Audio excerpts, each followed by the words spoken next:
What's up, guys? Yeah, welcome. Now we're gonna be talking about breaker order blocks. What are breaker order blocks? If you already understand what order blocks are, that is the buy and sell order blocks, then it should make it easier for you to understand what a breaker order block is. Because basically, a breaker order block is the opposite of what an order block is supposed to be. So, take for instance, if you had a buy order block and then price did not buy, instead broke below and closed below and traded lower, that buy order block would then become a breaker block, because what we would expect is when price comes back to that broken buy order block, it will then start to sell. Same is true for a sell order block. If you would be expecting price to sell at a particular order block, but then price breaks above it and then continues buying from there, you then use that very same selling order block to then buy price further. An example of this would be, let's take for instance, we have this right engulfing pattern here, and we know that with an engulfing pattern like this, it is one of the two types of order blocks that we have, right? And then price trades lower, going lower, and then what you do is you come here, you highlight that, and then this guy becomes your your sell order block. Price comes back, tests, trades lower, yet it comes back again and then continues to trade higher, right? What you then do is this: you would highlight your order block this way, right, from the low to the high. Yeah, my things are not really clear. But then what you then do is you then wait for, as soon as price breaks above it, right? This was a selling order block. Price came, sold, and then came back again and broke above.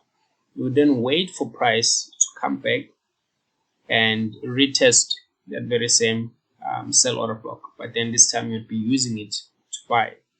Clear example of this would be, okay, let's try this guy here. Right, you see, right, with this guy we sold, came back, tested, traded lower, we came back, we broke above right there, right, we broke above that high, and then we came back and retested on it, and then we started trading higher. That is how it is like. And another one that we have, this guy here, this is our order block, reason being it has been engulfed by this guy.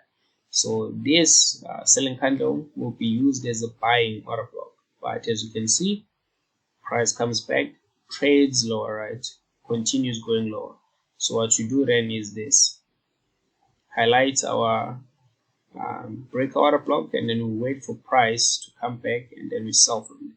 So basically, instead of now using a selling order block to buy, we're now using instead of using a selling candle to buy, we're now using a selling candle to sell, right?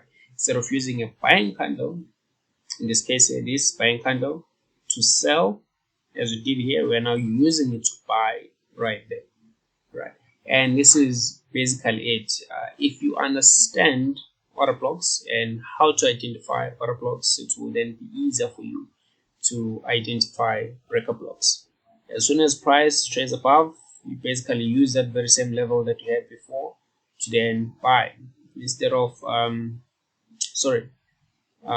instead of buying here, as soon as price trades lower, you use that same block to sell. And basically do this over and over again. As long as you know how to identify your order blocks, then you would know how to identify your breaker blocks. Basically, that simple like that.